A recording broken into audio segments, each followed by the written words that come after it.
Hey, hello everyone. I am John Carr, the Mac Gamecast, here to give you a Sleeping Dogs Definitive Edition benchmark. Fair Interactive just released this game today, March 31st, 2016. Pretty pumped about it. I used to be a fan of the true crime games back in the day, play them on Mac. Well, just the one actually, Streets of LA. The New York one never made it to Mac. This was essentially going to be a True Crime 3, if you're familiar with the history of Sleeping Dogs, but eventually that franchise got scrapped or whatever, that name, and they just rebranded it Sleeping Dogs. But it's a rough continuation. It's a game of a mix of action and shooting and martial arts and driving and doing missions, side missions, undercover cop stuff. It's pretty cool, semi-open world. And Definitive Edition, of course, has some extra DLC stuff going on here. Nightmare on North Point, like a zombie thing, and You're the Snake. I'm actually not sure what that one is. But I'm here to do a benchmark for you guys, so I didn't actually look at this yet. Enable HUD, you can disable the HUD. But yeah, let's look at display. I've actually already run a couple benchmarks to get in a decent one. Keeping the resolution at 1600 by 900, not what I'd want, but this iMac doesn't have 1920 by 1080. And of course I want 16:9 resolution, not 4:3. I tried running it at 2048 1152. Lowers the FPS a fair amount for me. You can find my iMac specs in the description of the videos. Be sure to check those out if you haven't yet. So I'm leaving it at this, and graphics level, you hit Q here for advanced options.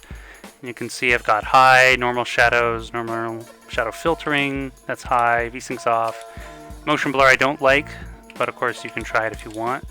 World density high, FPS limiter off, low resolution buffers off. And you can see there's a benchmark mode here. I've tried this a couple different ways. If I turn on the shadow filtering and resolution to high and this to extreme, my FPS does drop probably about by 10 to 15, maybe around 12 FPS drop with those settings. That's not really worth it. So let's just hop into the benchmark mode. This is actually a pretty long benchmark, I have to say. One of the longest benchmarks I've seen in a game. The last benchmark I did was Shadow of Mordor. That was quite a while ago.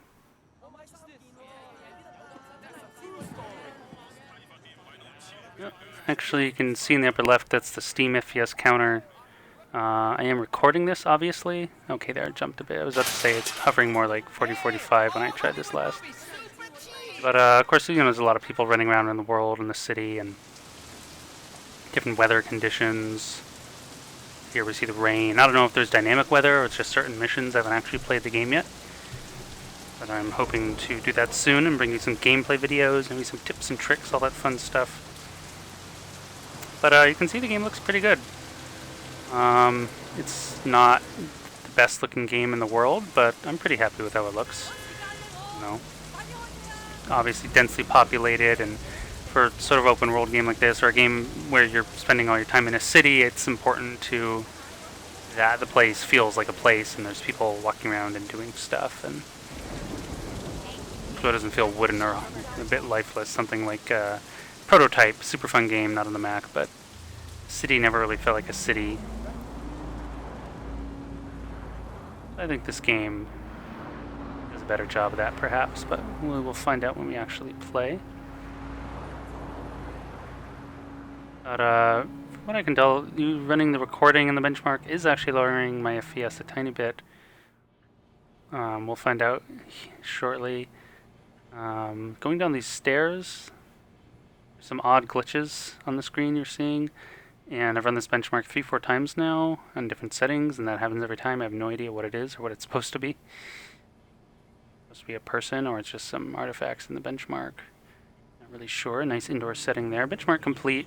Average FPS 37, max 50. So this is a little lower with recording. I ran this benchmark before, and the average was more like 41, 42. So I'm losing about 4 to 5 FPS under recording, but you can see here it's still at decent settings. The game looks good, looks great, and I'm getting a solid FPS. I could turn up one or two things, or maybe bump the resolution up to 2152 or whatever it is, and probably, look a little sharper. I'd probably get an average FPS around 30, which is still really good, but I'm okay with this. So I believe we could escape, yeah. So that is our benchmark for Sleeping Dogs. So if you have any questions or concerns about the game, throw them in the comments. I will try to get back to you. And I'll be bringing you gameplay footage soon. See you guys.